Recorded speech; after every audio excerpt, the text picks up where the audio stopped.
And this is such an honor and a privilege to have TAF in our presence, our special guest. So I just want to give you a little background. TAF was co-founded in 1996 by Trish Millines Zico and Jill Hull Zico.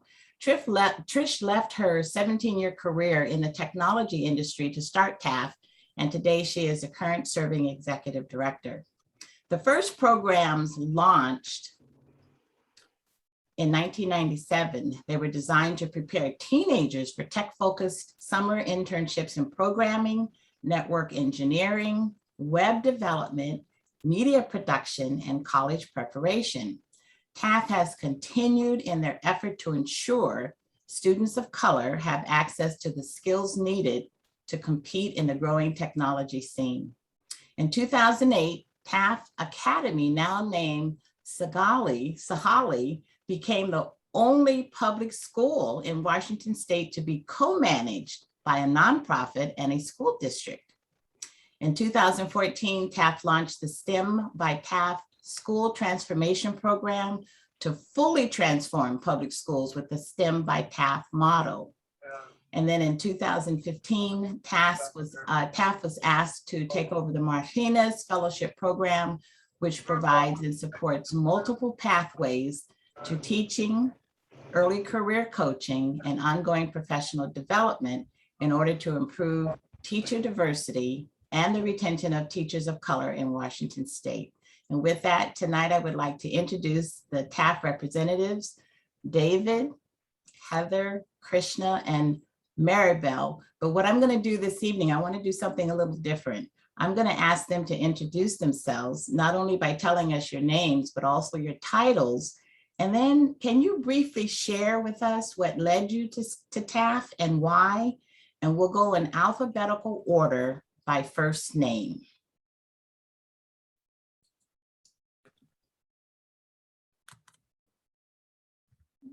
Staring around the screens at me, D. I'm David Goldenkrantz. I am the Ally Engagement Program Manager at TAF. My role is to work with leaders and district partners, specifically white leaders and district partners, around how to make our environments more inclusive for BIPOC leaders, educators, and students. Oops, something else. How you came to this work? How I came to this work. I was a teacher. I was also a product of Seattle Public Schools. I was a bulldog at Garfield. And I was a direct witness to our tracking system and how that's divided Seattle Public Schools in ways that are unimaginable, but shouldn't be surprising given how our systems are set up and structured. And growing up, realizing that I didn't see myself as part of the problem, and then fast forward to my adult life and becoming a teacher, and it became very apparent that I was a part of the problem and that I had to make some serious choices and to really face myself in the mirror. And that led me ultimately into actually pursuing this as a full-time career, doing coaching and consulting in different race and equity work, and specifically talking with white leaders and white folks around our whiteness and how that affects the education system. Thank you, David. Good evening. My name is Heather Lechner, and I'm the Executive Director of Education for TAF. I grew up in Seattle, but I was in the Catholic school system. Most of my experience in terms of working in schools and leading schools happened in Louisiana, mostly in New Orleans, Louisiana, where I was the founder of 2 charter schools. That's all we have in Louisiana. So even if you don't like them, there is no choice to like them there. That's what we have. So founder of 2 schools there. I went on to pursue my doctorate in urban ed leadership, which equates to school superintendency. And I needed to do a internship with a traditional district, since Louisiana at that time, due to Hurricane Katrina, did not have many of them. I came back to Seattle, where I grew up. I made the decision to do that because when I looked at the And we're not a huge test results people, but when I looked at just the test results and the performance of students of color and white students in Seattle, the gap was actually larger than in New Orleans. And when you really start to think about that, I thought, how is it even possible that the gap could be greater in Seattle than it is in Louisiana? And so I felt an urgency to come back home and begin to do some work. I came back to Everett Public Schools, where I was a director of special services. I realized quickly that I wasn't going to be able to make the kind of change that I wanted to make in a traditional school district. And so there became an opening at TAF, and it was just a good kind of a good fit for my beliefs, for my passions, and for the communities that I am, what I believe, called to serve. So that's how I ended up at TAF. And I know who's got next, Krishna. Good evening, everyone. My name is Krishna Richardson-Daniels, and I am the Director of STEM by TAF at Washington Middle School. As the director, I manage the TAF staff on campus, and in partnership with our principal and administrative team, help to plan and roll out the academic programs and support, while ensuring, of course, our STEM integration and project-based learning are implemented successfully. In addition to that, I work closely with our students, our families, and our community at large. How I found myself at TAF, boy. You know, I think it has been a calling for me to get to TAF. I've spent almost 13 years trying to find an organization like Technology Access Foundation. My background's actually in public health. A lot of my work has been overseas in developing countries, working with underserved populations and communities where pretty much their basic needs were not being met. And so my job was to come in, assess, and determine how best to get those needs met. I then moved back here to the States in 2008, and I found myself at University of Washington in the Department of Global Health. And that's where I noticed the disproportionality of Black and Brown students and educators that were not in our schools nor in the Department of Public Health. And so I worked alongside who is now the chancellor at University of Washington, Tacoma, Sheila Edwards-Lang, and we worked endlessly trying to shift mindsets, trying to change the dynamics, bring in diversity, equity, and inclusion, subject matter experts, developing data, working with provosts to really identify ways to recruit more professors and faculty of color, but as well as change really the trajectory of how the curriculum was taught. So diversifying the curriculum, diversifying the student body, as well as the faculty. I moved from that position and have been in higher ed and nonprofits for some time, but I have noticed time and time again, there are a lot of individuals that like to provide lip service and yet are reluctant to really get their feet and hands wet and dirty to really shift the dynamics, which we call institutional and systemic racism. And really focus in on the disproportionalities among our Black and Brown kids that are not getting into some of the public health fields, our STEM fields, some of our leading industries. And so that has been really my calling to find an organization, which I did. I don't even know, I think someone had told me about the job and I applied and assumed I wouldn't get it because I didn't have a tech background. Lo and behold, I was able to be interviewed and they hired me for the job. And I have been at TAF now for the last year and a half. So thank you. Thank you. Good evening. It's just so wonderful to be here. Thank you to Naija and to Bruce and for everyone at RARE for just inviting us to partake in this beautiful conversation. My name is Maribel Valdez Gonzales. You can call me Mari, M-A-R-I, and I'm the STEM Integration Transformation Coach at TAF at Washington Middle School. So I work with Krishna Richardson-Daniels And what I do is I partner with teachers to create really exciting learning opportunities using a STEM integration and project-based learning approach. And so it's really awesome to really like work with people that really understand the value of building community and relationship building, and it's really essential to our work. A lot of the work that we do is grounded in racial equity. And so really getting to work with teachers that are already really excited about creating these opportunities with students. A lot of the teachers currently at Washington Middle School heard about TAF. They applied to work at Washington specifically because TAF was there. And so I have the special experience of being a transformation coach at Brigadoon and Olympic View Elementary and Federal Way Public Schools. And now I am a STEM integration at a co-manage, and they're a little bit different, right? And I still see myself as an organizer, right? As a community organizer within education, right? To bring awareness to the different ways that schools can, participate in creating these barriers for Black and Brown youth. So I identify as an Indigenous Chicana. I'm first gen. So both of my parents are from Mexico. They're from Zacatecas, Mexico. And so I'm from San Antonio and moved to Seattle because of TAF. Like, just like Krishna, I'm just like, oh my gosh, like TAF represents this integration, right, of the work that we care about racial justice in schools, but with a tangible, practical solution, right? And then the partnering with public schools is just this amazing experience. So I've been with TAF for 2 years. Previously, I was a world cultures teacher, an English language arts teacher. I became a teacher because I wanted to be the person that I needed when I was in school.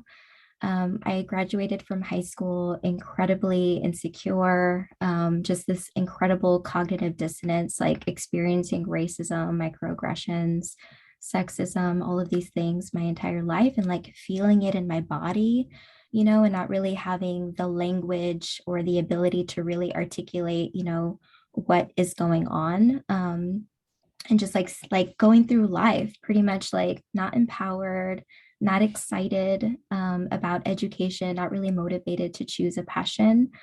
And when I went to community college and learned alongside these activists who were engaged in like student clubs, like clubs, organizations, and so forth, I became really inspired. And so I really wanted to become a teacher, so that way my younger self would have learned about all of the ways that all the oppression, all of the racism that we experience, these institutional structures, and the way that they operate and the way that they marginalize people of color. I wanted myself to know that sooner, right? So that we can really create these activists and really create change in our communities through the power of education.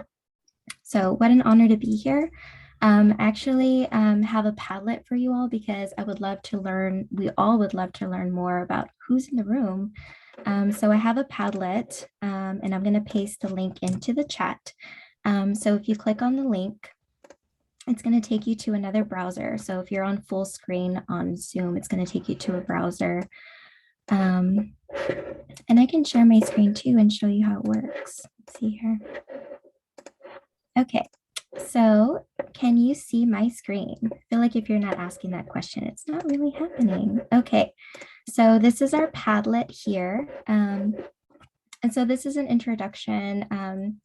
Introduce yourself by clicking on this button here. And then you can answer these prompts here. Of course, your name, who are your people? Who's your community? What are you passionate about? And if you participated in an intergenerational skills share, what would you teach, right? So I'd invite even my TAF colleagues to answer this prompt, and so that we can learn from each other, right? And so if you go here, again, you just click on this button, and then you can write your name as the subject. And then you can write something beautiful here. And then all you need to do to publish is just click on this pink button here, and then it'll populate onto the screen. So let me know if you can access it either.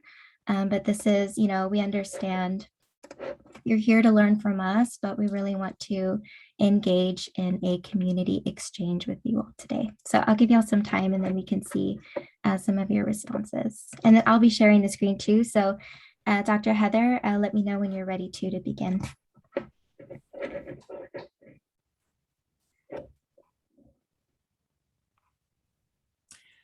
So did you say Mary or Mari? You can call me Mari. Mari, that R roll, right? Yes. Is this yes. something that If you you want think us of to it like do? Maudi, then that might be easier. Mari, okay. Is this something that you want us to do like right now, or do you want to move into your presentation and we can access the link and then provide you with that information? Or did you want to have access to it right now? I think I'm just going to make the call. We can start our presentation, and then as we are presenting, you can go into the Padlet and think about some of your responses, because I realize that I am putting you on the spot too, like quickly tell me what you're good at.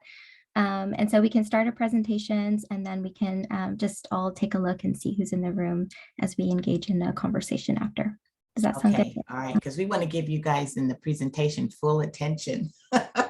Sure. Okay, all right. Okay, so who is David? Are you the one who's going to do the slide? So I just want to thank you all for that, your stories and your history and your background. You know, we can read all the success stories about TAF and look at the statistics, but who's doing the work behind, you know, what we read about? So this is just phenomenal to be able to hear about you guys, and thank you for sharing with us. Okay, all right, David. No, I'm actually up. It's Oh, Heather. Heather it's is. Dr. Heather. Okay, thank Yes, you. and I All am right. going to lead us, and Madi is going to drive the slides. So Okay. again, welcome. One of the reasons that we create space for you all to tell us who you are is because for us, we like to be in community and in community partnerships, and we can't know how to do that if we don't know who's in the room. And so we want to definitely honor all of you who are in the room and took time to spend time with us today. You can go to the next one, Madi.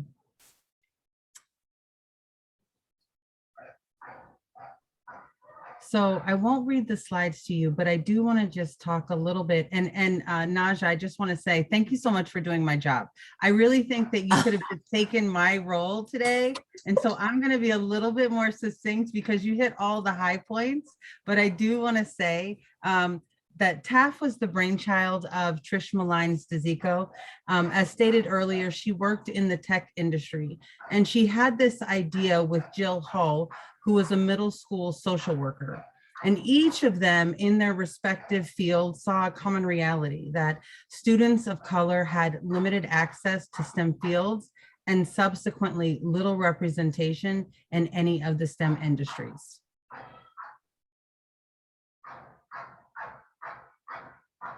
Next slide. If I have a long pause, that means you can go.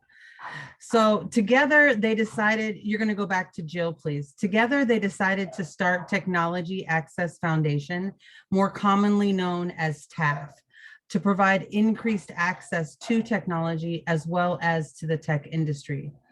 In doing so, their hope was to build the confidence and technical competence whereby students could affect change, not only for themselves, but for their community's futures as well.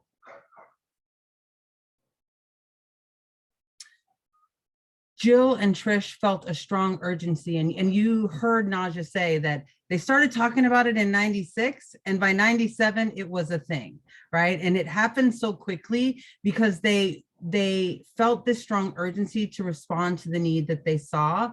And within the year that TAF had opened its doors and began to serve the students who were often marginalized and denied experiences that were often easily received or experienced by others who weren't from the BIPOC community. From the beginning, they centered students of color as their central target audience. In other words, they made a commitment that they were going to care for Black and brown babies of their community, and that they were going to ensure that those who came through those doors had or learned the skills that they needed to compete in tech industry, but also to become confident just in themselves.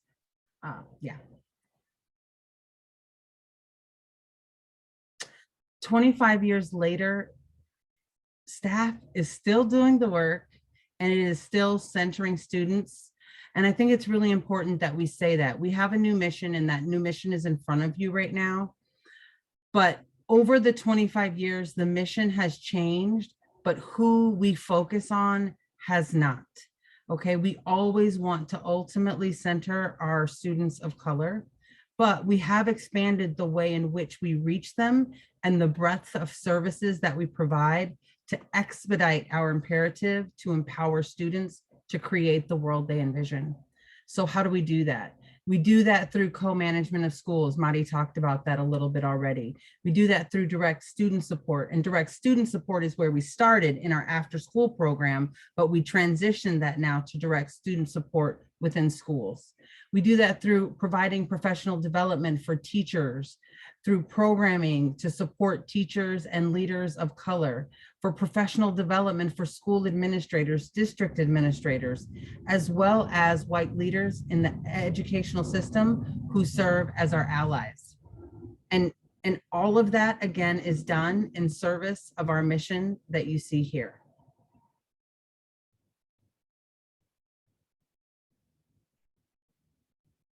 Awesome. So at our transformation schools, we focus on the outcome, and we put all of our effort and energy into making sure that students can show up to school as their most authentic selves. So this is our model. We have 4 pedagogical pillars, all with the foundation of equity, all so that we can really center each child and each of their lived experiences, and we can honor each of their lives and their identities as sacred. So imagine a public school that redefines STEM literacy so that all students understand the processes STEM professionals utilize on a daily basis. Imagine racially equitable education and a school that nurtures and develops well-educated 21st century students that learn how to collaborate with each other, utilize educational technology, critically analyze, identify problems in their community, receive feedback from professionals. Imagine a school known for encouraging innovation, for pushing the limits of what is expected, and delivering curriculum in a way that is relevant to the real world needs and goals of each student, creating an environment that promotes academic success through a social justice lens, right? Public schools like this can exist, and we are working towards that with our co-managed as well as our transformation schools. And so I'll be talking a little bit about our transformation schools. The STEM by TAF model is based on 4 instructional pillars that you see here: STEM integration, interdisciplinary project-based learning, educational technology, and college and career readiness, all with the foundation of equity as a baseline for change. These pillars are embedded in a foundation of equitable practice and philosophies. It is our stance that these practices, beliefs, and educational approaches serve to combat inequities in public ed that disproportionately impact communities of color and allow all students to be their most authentic selves as they learn and grow in our spaces. So our STEM by TAF educational framework lays out 4 separate pillars that are interdependent. When the tools and strategies of each area are blended together, they create the social, emotional, and cognitive conditions that allow students to more actively engage and take ownership of their learning process. And the STEM by TAF model is built upon a foundation of racial equity and the belief that every student is absolutely capable of being an agent of change, and that they are deserving of a positive and rigorous learning experience, that students have a right to be included in the direction of their education, and that it is a teacher's primary responsibility to support their voice and choice. In a school embodying the STEM by TAF model, both adults and students are expected to demonstrate character, civic responsibility, respect for differences, celebration of differences, and they're given multiple opportunities in various modalities in various ways to demonstrate these values, also to demonstrate success, right? So of course, this doesn't happen every night. And this work happens with guidance and support from the transformation coach, who will engage in coaching, professional development, relationship building, all centering the needs of students and teachers.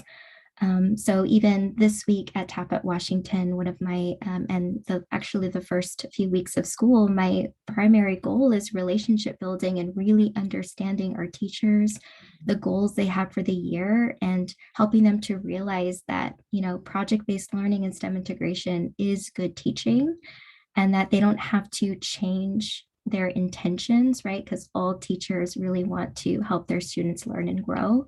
And they don't have to change who they are, and they don't have to change their goals in order to really create this environment where everyone can be successful. So school transformation.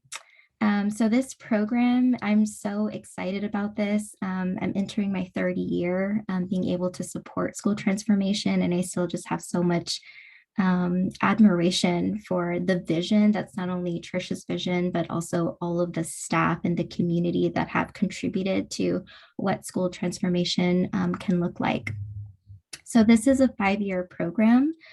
And each of our schools, we have 5 schools in the transformation network, and each school is equipped with a full-time instructional coach. We call them transformation coaches for the duration of the 5 years. So this is 5 years of transformation, and they're provided focused, ongoing professional development that's really catered to exactly what the needs of that school. So our school transformation program is not prescriptive, but we do have a model, right, that is very flexible, and we also pay attention in relation to not only the school, but the community. We also start the year with our STEM by TAF Teacher Institute, where we invite all of our teachers from our network to really gain an understanding of why project-based learning is a vehicle for racial justice in schools. And so in addition to this support, we make sure and prioritize the collaboration and partnership with school leadership. We know that this work isn't possible if we don't have full support from administration in the district, of course. And so while I feel like we're very passionate and, we're aggressive, right, in our attempts to create this transformation, we do so with compassion and empathy, and recognizing that this isn't an overnight process, right? So we're strategic and compassionate. Our program includes a whole team of people who are experts in educational technology, college and career readiness. We also have access to a huge network of STEM professionals who are very involved. So bridging the gap between schools and communities is really essential to the process. So that way students can gain insights into the world that's around them and how people are solving problems using a multidisciplinary approach, because we want to mimic that process within the schools. Additionally, they of course, get membership to a network of educators that are teaching within our schools and utilizing the STEM by TAF model. So I'm excited to share some photos of past authentic community reveals. These represent our exhibitions at Transformation Schools. We have 2 exhibitions or showcases, celebrations of learning, where we invite families and community to learn from students, and students get an opportunity to talk about the work that they have been doing in their classroom. So again, this is part of that assessment, right? We're talking about alternative, authentic assessments where students can really talk about what they've learned, and we can learn from them too. So again, we're very, very passionate about creating exchanges of opportunities and exchanges of learning. So as you can see here on the left-hand side, rights, education, freedom, and living. This is a self-portrait. So this was a 5th grade student who was learning about the human rights, the United Nations Declaration of Human Rights. And they chose a human right that really resonated with their identity and their lived experience, and created artwork. They also created podcasts. And at the same time, they were reading Esperanza Rising and learning about human rights from that perspective, which is a Mexican immigrant and bracero program. So that it was a very nuanced and like really like multiple perspective of how human rights play out in different experiences. So as you can see, they developed a human rights museum and actually created that human rights museum in the classroom. And so we invited, so this was 5th grade. So we invited, the 1st, 2nd, 3rd, and 4th grade classes to just, walk around, like spend 20 to 30 minutes really absorbing the content, listening to the podcasts, and even engaging with it through an activity where they got to ask the 5th graders questions about their work. On the right-hand side, we have Bose Elementary. So they do dioramas, just, really talking about their work, showcasing, the answer to driving questions. And in this case at Bose Elementary for this exhibition was, why did the Oso landslide of 2014 happen? So through a multidisciplinary approach, students are answering these provocative and really interesting questions that culminates in an exhibition where everyone is then invited. And so really transformation is a 5-year process, but it's really easy to see it in action when you go to a live exhibition. Last year we had them virtually, but it's really easy to see how quickly transformation can happen through these celebrations of learning. And so to that, I'm going to pass it over to my director, to Krishna, who's going to talk about our co-managed, our academies. Yes. As Maribel had mentioned, we partner with public schools to shape their philosophy, culture, and pedagogy. Schools that are co-managed between the school district and TAF are a model of how TAF fully implements the framework needed to rebuild schools. The first TAF Academy, also known as TAF It's a Holly, was launched in 2008 in partnership with Federal Way Schools, or public schools, excuse me. In 2020, we launched the second TAF Academy with Seattle Public Schools to co-manage Washington Middle School, which is where myself and Maribel work together in Seattle's historic Central District. Each academy signed a 10-year joint operating agreement that governs the co-management process. These core beliefs create the foundation of our organization and educational system. Our model and beliefs strive to eliminate race-based and socioeconomic disparities where all students are valued and centered in the classroom. There's a high expectation that we believe every student is capable of success, and we increase support for such. These high expectations are not static or prescriptive. They are formed when we build authentic relationships with our students in school and beyond. We are student-centered and allow students to lead in their learning while teachers support. Students choose their topics they are interested in, and our teachers develop projects around them. Again, it's really about student voice, choice, and leadership. In addition, STEM and project-based learning is the meat of the work we do. Learning is a collaborative group effort, and students acquire 21st century STEM skills they will use in middle and high school and later in their careers as adults. Next slide, please. TAF is different from most organizations because our approach is to learn, our approach to learning. It is student-led. We use project-based learning to allow students to show competencies in a variety of ways. And we also know that student achievement is not always measurable by standardized tests. We enlist community partners and industry leaders to support learning and provide resources to our students. And we assure content is culturally and communally relevant. With regards to educational technology, we teach students how to use various softwares and technology to be successful in the modern world.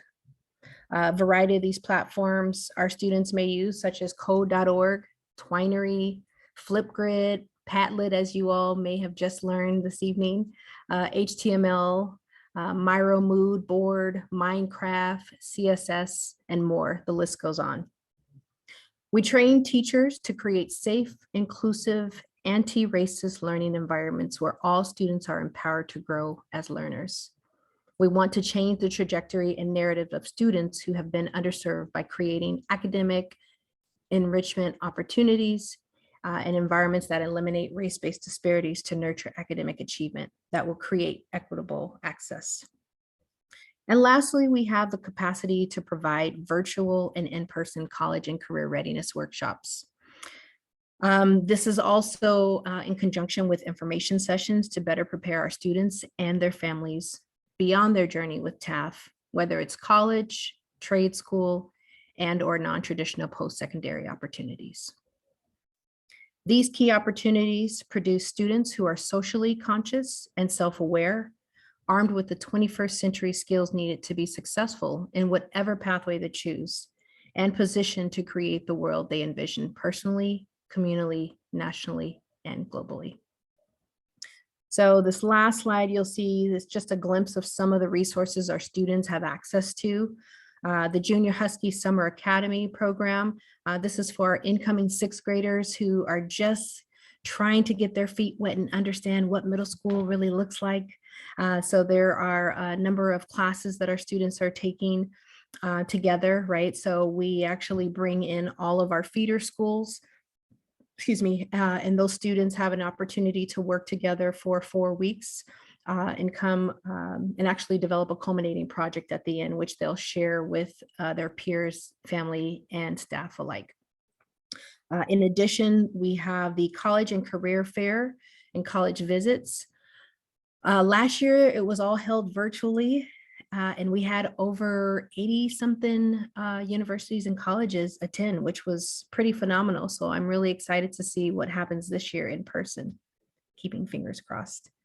We also have our STEM Expo, our makerspace, our robotics team, and engineering lab.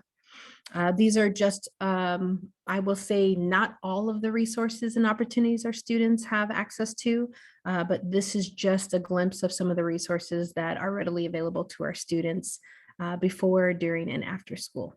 So thank you.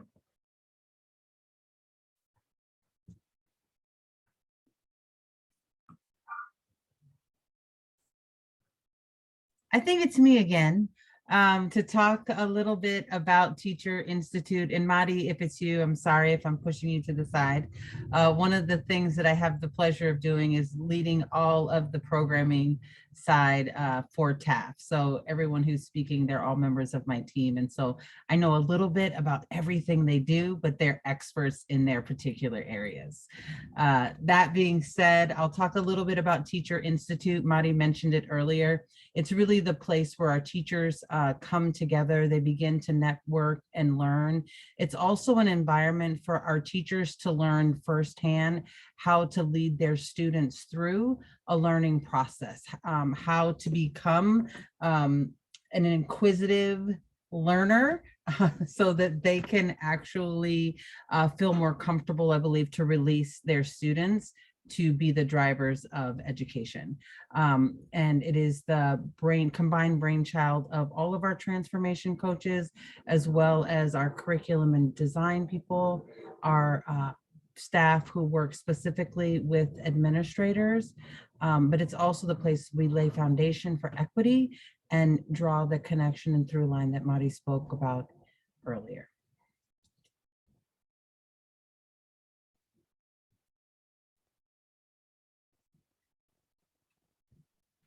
So I will jump in here to transition us over and talk a little bit about the Network for EdWork. So effectively, the Network for EdWork is another part of what TAF does. And this is the work that we do with our educators and leaders. There's a lot of work that we're doing student facing. And at some point, TAF recognized that there was work that needed to be done with obviously the education, the workforce, and the leaders and the system itself. We can only do so much if we're just empowering students when we're putting them into a system that's not designed for them. And so we bring together initially educators of color and leaders in education. And we're working toward increasing the number of public school leaders and educators of color. We partner with colleges, universities, school districts, nonprofits, pretty much just getting involved with anybody who is who is trying to achieve any kind of racial equity in their schools. You can scroll to the next part. So to put the numbers in perspective, currently we're looking at a school system in Washington State where roughly 50% of students are white. However, still close between 80 and 90% of teachers are white. Something is wrong there. There's still something wrong with the system in which the students don't see teachers and leaders who represent themselves. That system inherently follows a path of colonization. It's built into that system. So what we do is we address longstanding systems of inequity in the education system. This is specifically to dismantle and replace institutionalized racist structures and practices.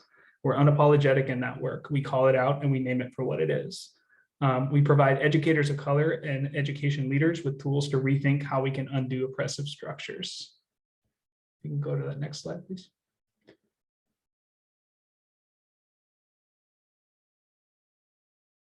So the way that we do this is threefold. So when the Network of Rhetoric first formed, as was talked about earlier, the Martinez Fellowship, for those of you that are Seattleites probably know the name Edgar Martinez, was inherited by TAF.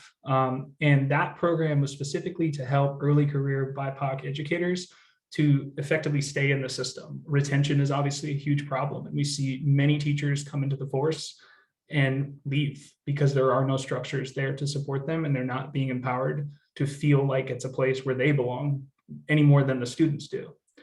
And so as that continued to develop, there was a recognition that as a lot of these BIPOC educators were starting to move into leadership roles, there was a need to start to support and create both retention, but also to actually get more BIPOC leaders into schools. And so Education Encounter was formed with that in mind, with the intent of making sure that, again, students were not just seeing educators, but leaders that looked like them, that mirrored them, and that they could feel that that was plausible.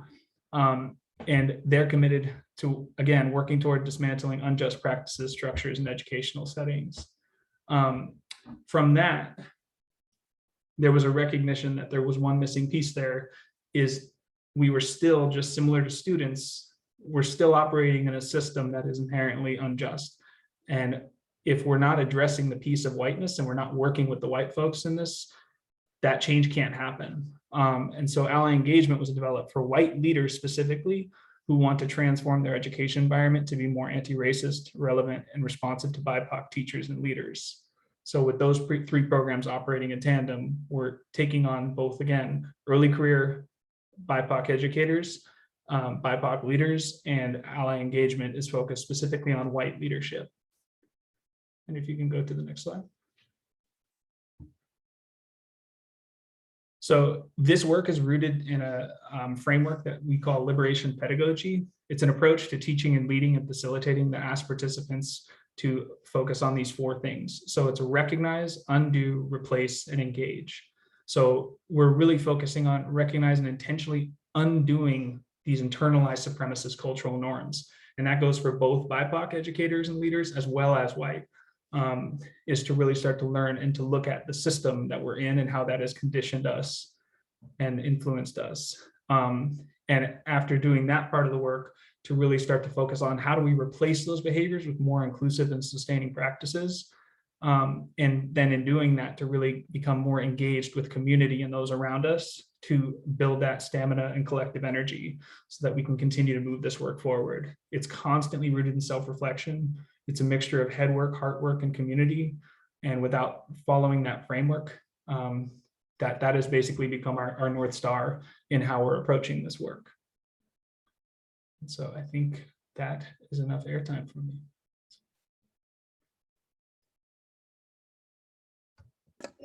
Awesome. Okay, these are all of our programs. So I have another Padlet to share in addressing all of these wonderful ways to learn with us, to volunteer, to partner, and to donate to our organization. And so please continue to add to the Padlet. And Bruce did ask a question about, where or what we would want to teach when and where. And my answer to that question is anytime, anywhere. Just what are you really passionate about? What are you skillful at and willing to talk about, right? So I'm going to go ahead and share So the Mari, other. Before we ask them to join the work, I would love to give them an opportunity to ask some questions, to throw some questions in the chat and just have a dialogue with us, just potentially to get you more information or context before you join us in the work. So if we could have the conversation first, so maybe stop sharing our screen so that we can all see each other. If you have a question, we would love for you to drop it in the chat, and we, David, can I put you on chat patrol to see if questions come up so that we don't miss them? Because that's easy to do once we start talking. And if no one has a question right now, I know that there may be, oh, Bruce, I see you. Yeah, I'm on chat patrol too, and I see that Jude has a question. If you want to ask that, Jude, why don't you go right ahead?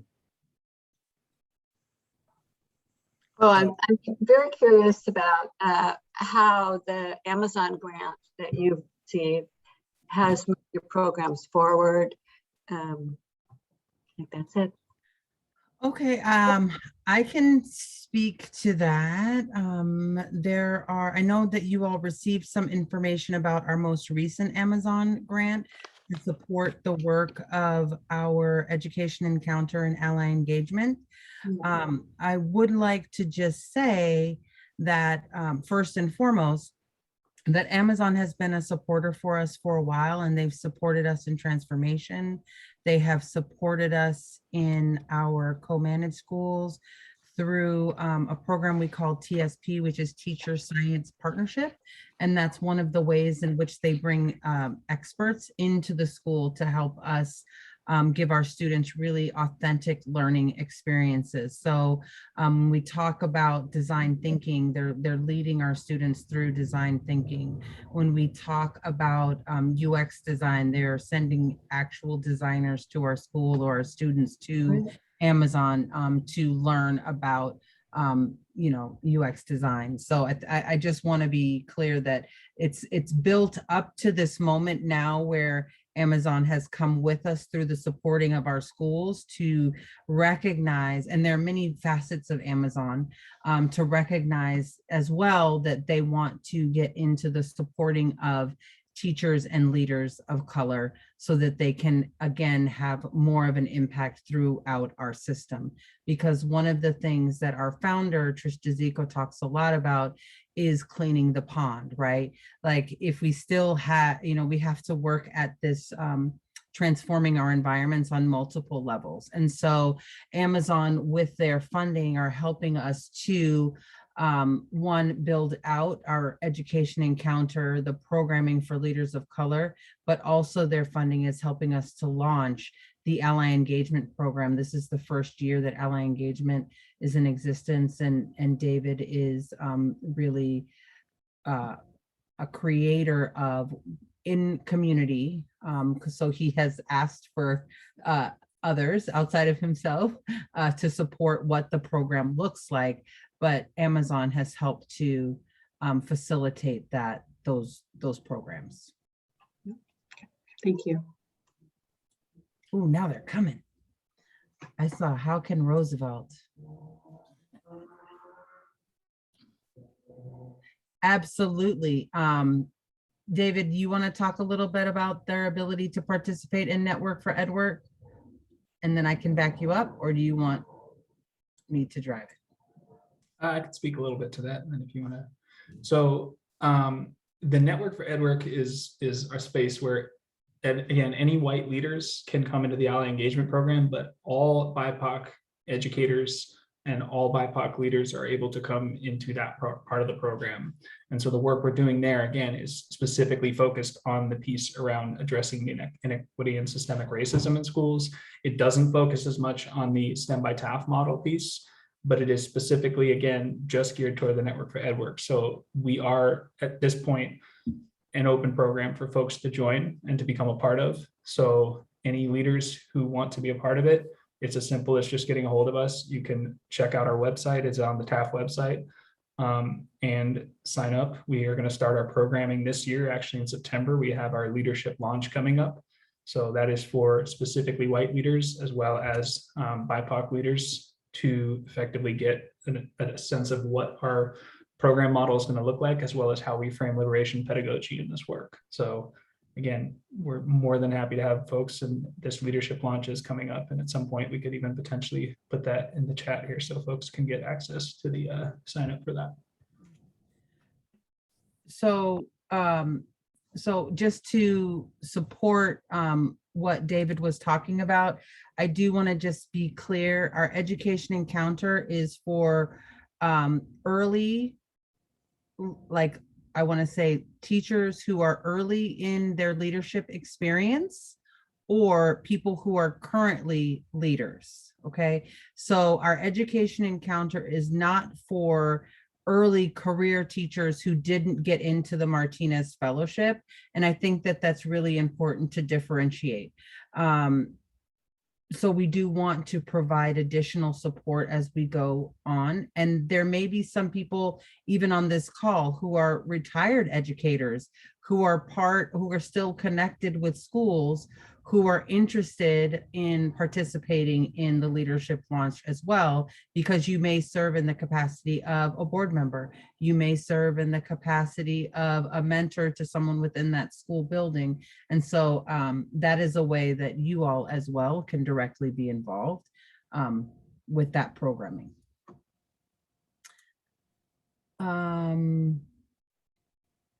Then it says, how difficult has it been? Oh, wait. Oh, why did TAF choose to work through existing schools instead of creating its own system of charter? I know Trish is on this call. I saw her, and I don't know. Too. I don't know if I should call her out, but I would really love for her, even just, she doesn't have to come on screen, but Trish, if you would like to speak to why. Sure, Heather. Hi, everyone. You know, when the charter school law was passed, TAF was already 4 years into TAF Academy, and we had already formed the partnership model with a plan to open 5 partner schools. So kind of like charter, but not really in terms of multiple schools, but it would be with different districts. Unfortunately, all of the money for any kind of school reform went directly to passing the charter school law. So there weren't a lot of resources available for us to open 4 more schools. So we decided to take the model that we had and work with existing schools, which turned out to be a more effective way to spread our model. And one of the other reasons that our partner model works a little better than charters financially is because we don't have to pay for operations. We don't have to be our own school district, which essentially every charter school has to be, to do their own reporting and all that. So all the money we raise goes directly into supporting students and teachers. Thank you, Trish. So you're welcome, Heather. So the next question is one that I can definitely send to Krishna or Madi. It says, how difficult has it been for TAF to redefine public education to create environments where all students can thrive? I'll let Maribel answer this question only because she has been in the schools longer, working alongside TAF than I have. So it's definitely challenging to really stay focused, right, on transformation and really center students and teachers. And some of those challenges are things that we take for granted as part of our public education experience, right? So high stakes testing takes up a lot of time in our schools. a lot of prep, right, goes to that rote memorization and drilling and that practice rather than creating opportunities for students to apply their learning to their lives, their communities, you know, and we're also talking about a grading system, right? That is really inequitable. So these are two examples of, you know, elements that our teachers are expected, right? Like they have to grade, right? This is part of the system, and they also have to assess their students in ways that is funded by the state government. And so this is part of that challenge, is partnering with districts and saying, like, we understand that this is an obligation, right? Because even our principals, our administration, our districts like may have similar opinions, but you know, are trying to just on the day really work with students and families. And also we have a lot of parents that really value, right, that testing and really want to see their students compared to like how their students are doing compared to other students as well. And so really like the challenge is, okay, how do we do like facilitate this mindset shift around what racism and what that looks like in schools really, and not just these like big, huge elements like grading and testing, but also the day-to-day, the procedures, the instructional decisions that teachers make, right? It's really like being cautious and saying, you know, we value the way that you are, and we have to do a lot of unlearning, right? And the way that you were taught in public education, you know, were you really allowed to be your full self in that space, even as a white person, right? Even in that gifted and talented or highly capable program, right? Like, were you really seen as a whole complex human being? So it's really this this is an incredible lift, right? Of this healing work that we must do collectively. And still keep our jobs, right, within like this system and this structure. So it's personally why I'm really grateful for this opportunity to be a transformation coach, because I really do get to have that compassion of like administration are really trying their best, and they're also expected, right? So in Federal Way, they have their GBC, right? This curriculum that teachers must implement with fidelity. So there's even like some control in how like, you know, content is delivered in the classroom. And we want to validate that work too and say, you know, we value, we see you. And, you know, we can PBLize this, right? We can increase that student choice and voice, right? Because we know that this is just good teaching, right? When students are talking more in the classroom and they're choosing you know, how they want to demonstrate their learning. And I feel like I'm about like answering that question, like how does staff measure its success? I'm just going to go ahead and just keep talking. So our exhibitions are these alternative authentic assessments where teachers really utilize this like performance of them talking about their work, showcasing the learning that they've done. As ways to measure mastery, right? Measure that mastery of the standard of the learning targets. And our project cycles that we work with teachers to create are really, really comprehensive, right? They are standards based. They have milestones, right? That we include that formative and summative assessments, but we really engage in that work of really asking ourselves those questions of how are we doing this in a way that is anti-racist? How are we doing this in a way that is really honoring that child and helping them feel encouraged rather than punitive, right? Rather than punishing them for not finishing something on time, right? Like, how are we really demonstrating our values? And so that doesn't mean less rigor. It actually means more rigor, and it actually means more planning, and it means more support, which is why a lot of our schools are equipped with so many people, because teachers need that support. They need more planning time. They need more professional development, which we offer to our schools. And then I would say organizationally, all of our programs set, you know, some people like to call them KPIs. I mean, you know, all of our programs set objectives and goals, and we measure our progress along and according to those particular goals. But I think one of the strongest indicators is is student joy, is students being able to self-advocate. It's family members feeling comfortable to come into our spaces. It's increased participation in the learning process. So when Madi can say 100% of our students did X or 90% of our students engaged in Y, like when we're looking at a time specifically in COVID, when so many students were disengaged, right? When so many cameras were off, and yet we had the opportunity to see our students be able to share their learnings with each other, with community members, in a way that one, validated what they believed in, but two, enhanced the learning of all who kind of came to that conversation. And so I think that that is also an indicator that is really profound. Like when we receive letters from parents and kids, that was like, that was fun.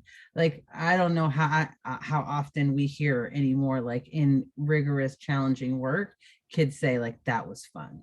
And so just like being able to fall in love with learning for us, I think is also an indicator of success.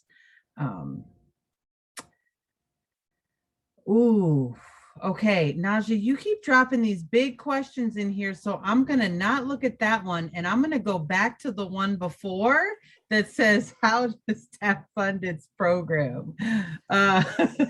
And we fund our program through a variety of ways, through grants, through individual contributions, through, you know, and Trish, you know, this is your wheelhouse. So if you want to come off mute again and add some stuff, you're welcome to, through actual human capital, like some of, I know that's not money in terms of funding, but people who volunteer, who share what TAF's work is and connect us to other opportunities, whether that be a financial opportunity or an experiential opportunity.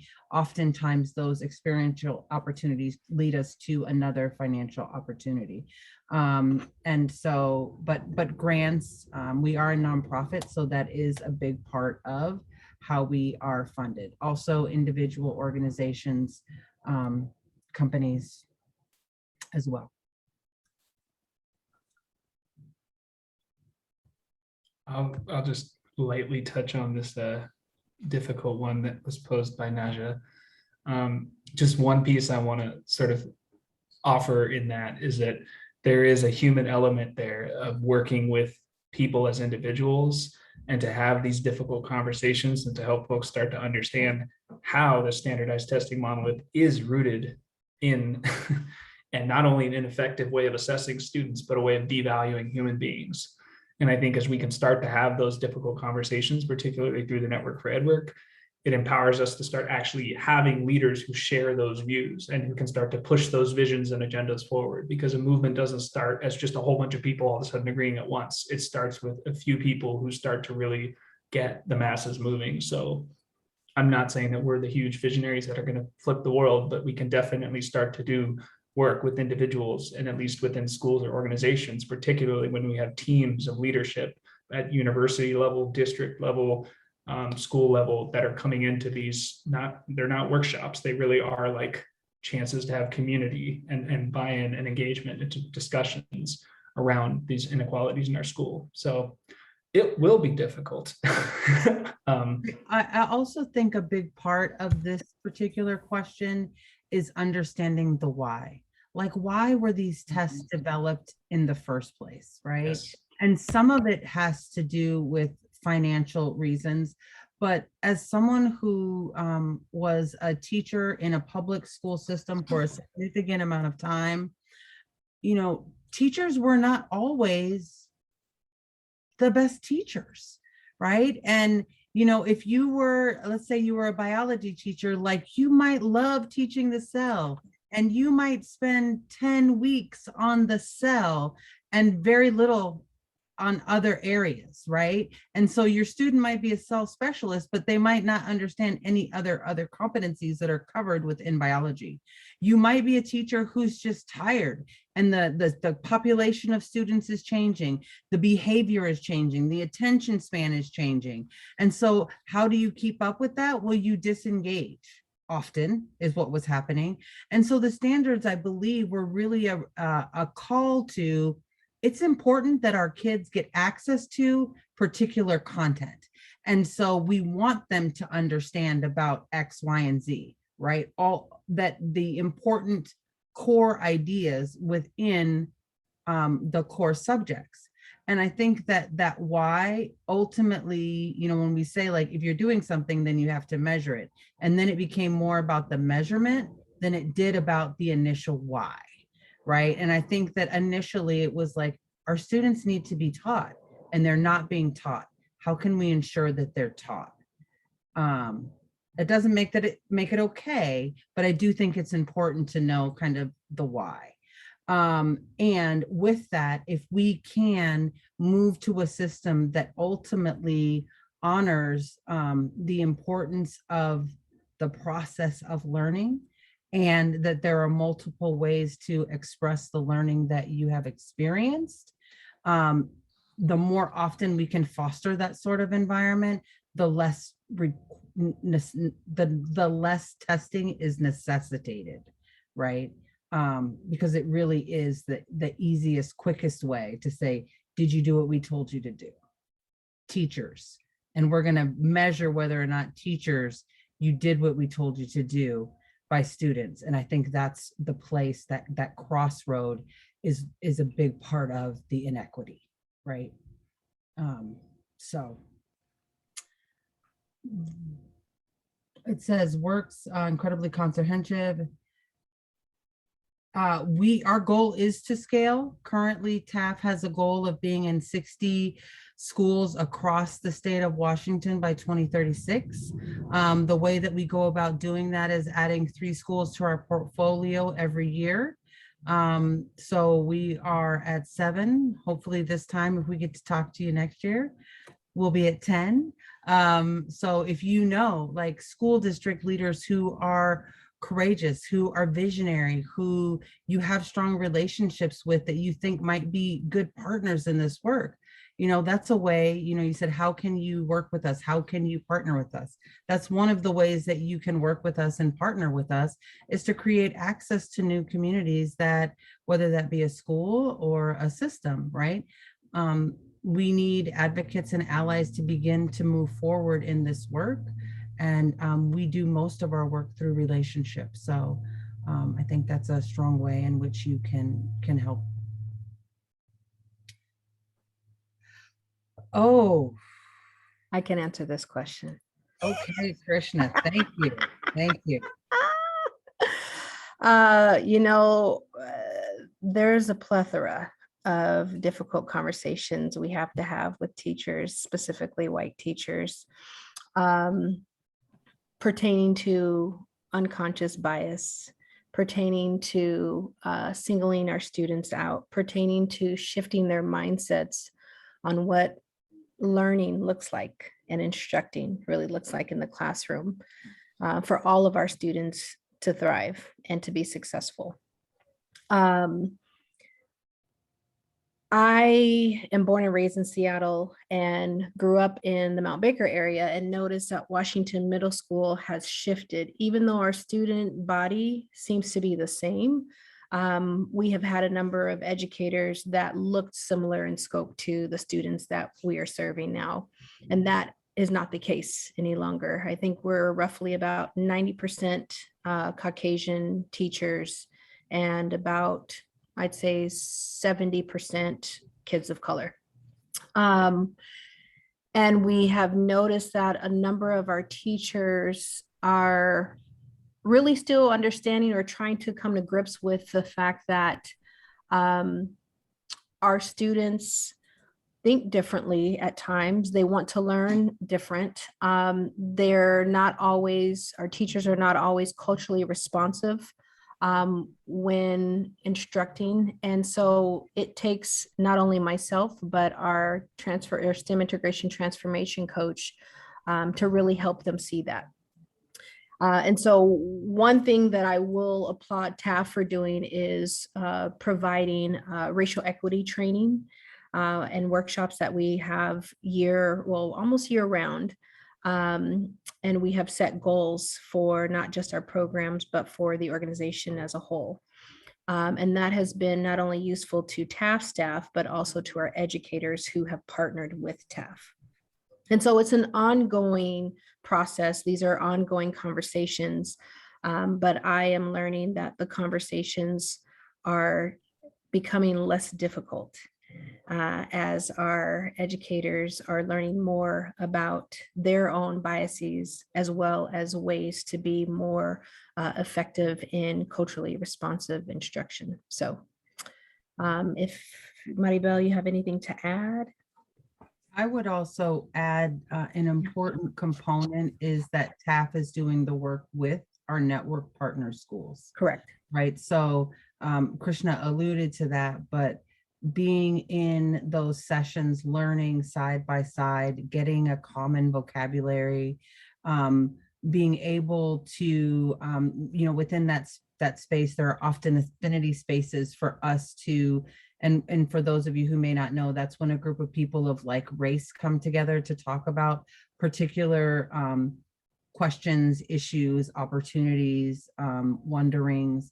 Sometimes it's a little more a safer space to grapple with and to be vulnerable with. So, so we enter those affinity spaces together. We come out of those affinity spaces. We do learning just around all of the things that Krishna articulated, but that gives us a stronger foundation to be able to be vulnerable and honest with each other and have those courageous conversations, because they've heard some of this. We all have heard, right? And have some of the same vocabulary, some of the same tools to be able to lean into those conversations.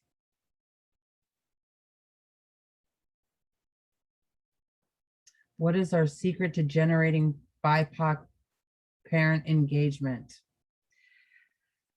I don't think we have a secret.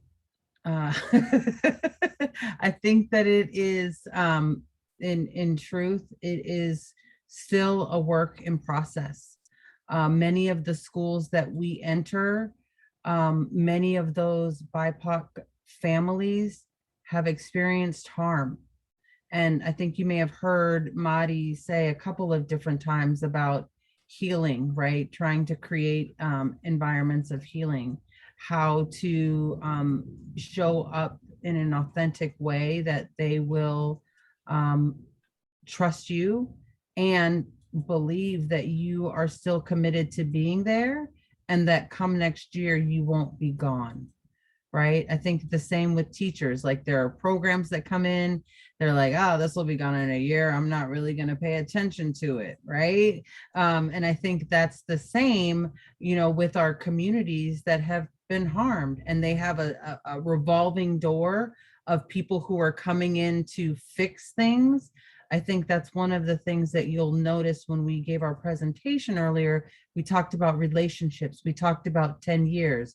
We talked about 5 years, right? We talked about understanding the communities that we're entering, not being prescriptive, being responsive to the environment. All of those things help us to increase parent engagement, because those are all indicators. And again, we recognize it's the long game. Those are all things that say we care about you, we're invested in you, we're not going anywhere, and it's still a process. We don't have a canned system that we know we can go in and we got it, right? When we go into Washington, that community is very, very different than our community at TAF at Sahali. Very, very different than we're also in Highline at Beverly Park in Highline School District. And so that's also a very different community, right? And so we can't assume that what we have done at any one of those locations is going to definitively work at any of the others. And so for us to step back, take the position of learners as co-creators of the partnership and of the school that we want to build together, like that, I think is the most important piece. And the other part is just getting out there and trying to meet our parents where they're at. Oh, yes, Kim. Hey, thank you, Heather. Thanks to everybody. time is waning here, and we wanted to allot some of it to talk about proposed action steps RARE can take before we close tonight.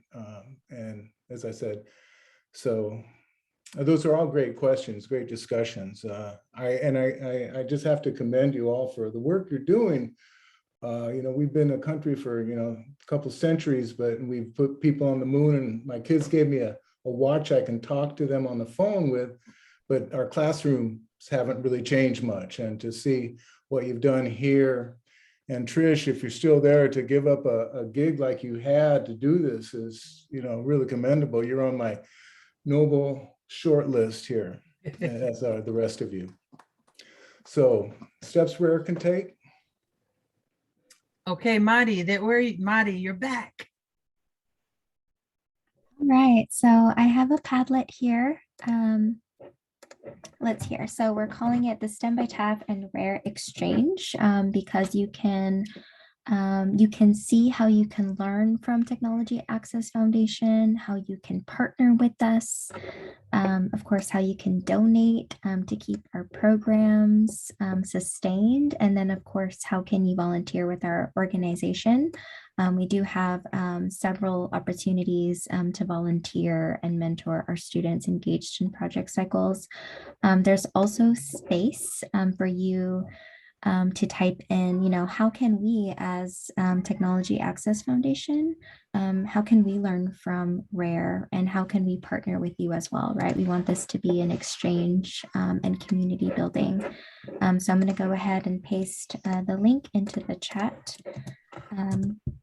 And it's the same, right? It'll take you to a browser, and then you'll click on the plus sign on the, actually it's not a plus sign, it's a column, right? So depending on which one you would like to start posting, then you'll just click on that column. But there are links already there. Let's see if I can share my screen here. Here we go. So here we have, you know, how can you learn from us, right? David shared from the Network for EdWork our fabulous leadership launch, which is happening September 25th. Please share this with your network of educator leaders, right, who are veterans, administrators, been in the field for a long time, interested in that teacher to administration, instructional coach pipeline. So this is for BIPOC and allies as well. We have here our Alliance Partner Program, where you can really partner with us to provide that community learning, industry experiences, and then career preparation. We have our extended learning coordinators at our respective academies who run our student ambassador program. So that's a way that you can volunteer with us as well. They're looking for leaders to deliver leadership workshops for our students, whether that's like mock interviews, you know, resume building, project management, you know, activism, right? Just learning from people in the community who are leaders in their own right, and learning from them.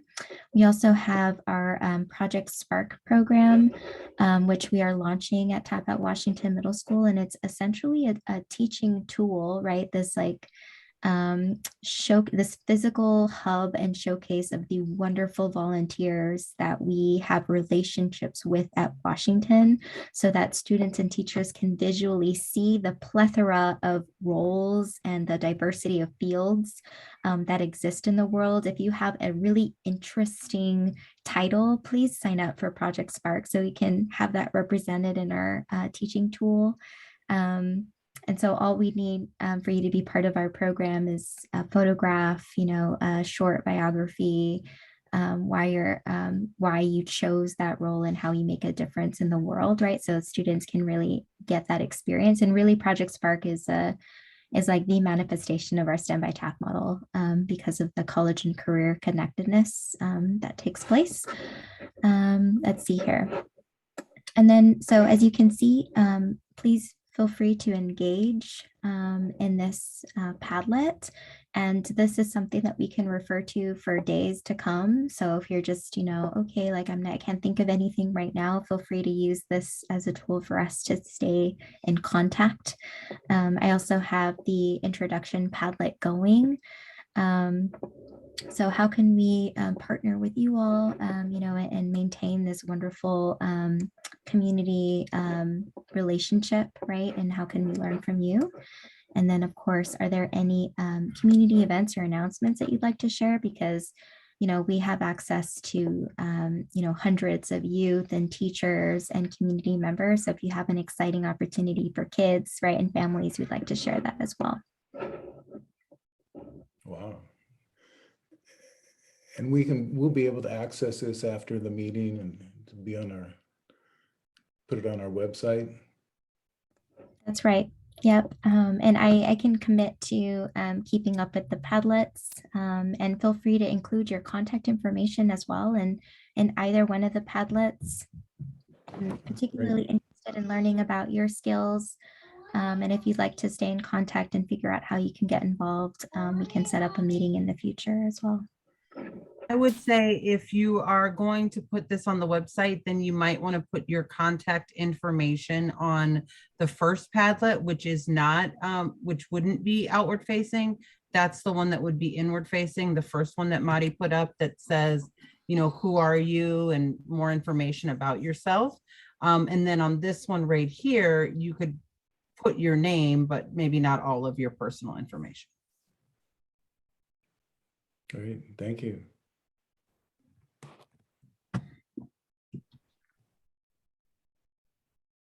So, Tony, Joe, you want to wrap things up here? Okay, this has really been very enlightening, informative. I attended Washington Junior High many years ago, but I attended there, and a lot of the things that you were talking about, I really want to, I guess, personally just get a greater understanding of everything that's happening there. But the challenges that you mentioned are definitely there. My wife's a teacher, and a lot of what we hear, I posed a question about the tough conversations, because what I've heard a lot about is where you have white teachers who don't have the experience of a multicultural environment, really having a tough time, not just with the students, but in particularly with the parents. And because that communication link or understanding is missing, it has a total impact on the kids' education that they receive and so forth on that. But I guess I want to again thank you for taking your time and participating. As we move forward, we are trying to do the same thing that you're talking about in terms of partnerships and alliances. We have a relationship that we're building currently with Dr. Brent Jones, who is superintendent of public schools. We have a meeting that we're going to be talking about this next week with one of the community coordinators, James Bush. We have a relationship that we're building with a couple of the school board, not just the school board president, Sandra Hampson, but with other school board members and so forth. And so we're trying to, again, build this partnership and this alliance in order to help achieve racial equity, especially for the kids that are in school and so forth on that. So maybe that's something that we can stay in contact with, and as we develop these partnerships, we can share these partnerships with you if it seems like it might be something that could benefit everyone. We're working with, I'm not sure if you're familiar with the NAACP Youth Council, okay, but we're working with them, okay, on a lot of things that we're working on. We haven't quite had as much conversation, but Rainier Scholars, okay, is something else that as we go forward, we'll have more conversation with what they're doing and the type of results they're getting and so forth. But I guess what I'm saying again is that as we build our alliances and our partnerships, we can share that information with you, and then maybe vice versa, so we can help each other. Okay, and we want to make sure that we stay in contact with each other on that. With that, so Naija, anything that you wanted to say before we close? Or Yes, I just want to remind people that there is a rare survey that we would love for you to complete. It's from those survey responses that we can offer these programs, the open forum discussions, and then improve what we're doing. So the link is there in the chat. And then I just want to thank TAF. I want to thank Krishna, Dr. Heather, David, and Marty. Gosh, it's late. I am so sorry. Marty. That's it. Okay. All right, Marty. Wonderful, wonderful presentation. You know, I did the research and I said, I've got to, go on this forum and be somewhat informed and try to understand everything. And I thought I did until you started presenting, because you really drilled down. And so it's like, okay, there's a lot of information, wonderful information. And then I have a personal affinity for staff because, my nieces, one niece in particular who went through the program way back when it was on Rainier Avenue. So that is near and dear to my heart. So I just want to thank you all for the work that you're doing. And yeah, maybe we can revisit this in a year when you have your 10 schools, right? Okay, 3 a year. I heard that. So that's something that we can look forward to and celebrate with you. Just not only in the future, but the accomplishments that you've made thus far. So I really, really appreciate it. So with that, I don't know, are there any other last Tony, did you want to say anything? Tony on? Yeah, Tony may not be back. He was. That's right. That's right. It's at the Roosevelt PTA meeting. That's right. I saw him earlier. Okay. Well, So thank you for having us and being in partnership with us this evening. And we're going to stock this Padlet. I'm just letting you know. You might be far up north, but you're still part of our community now. So right. We'll be looking for you. Okay. Okay. Okay. Great. Okay. And again, thanks a lot. And I live probably about 5 minutes from Washington Junior High, so don't be surprised if I stop by one day. Okay. Yes. Now All come through, Joe. Just make sure that you say you're coming to see Krishna. Otherwise, they will not let you in the building. COVID protection. Okay. I gotta remember that. Yeah. Yes. Okay. Yeah. So again, thanks a lot. We appreciate you taking your time. So give me a hand, you guys. Yes. Thank you, everyone. Thank you. Thank you. Bye. Okay. Okay. All right. Have a nice evening. Thank you. Thank you.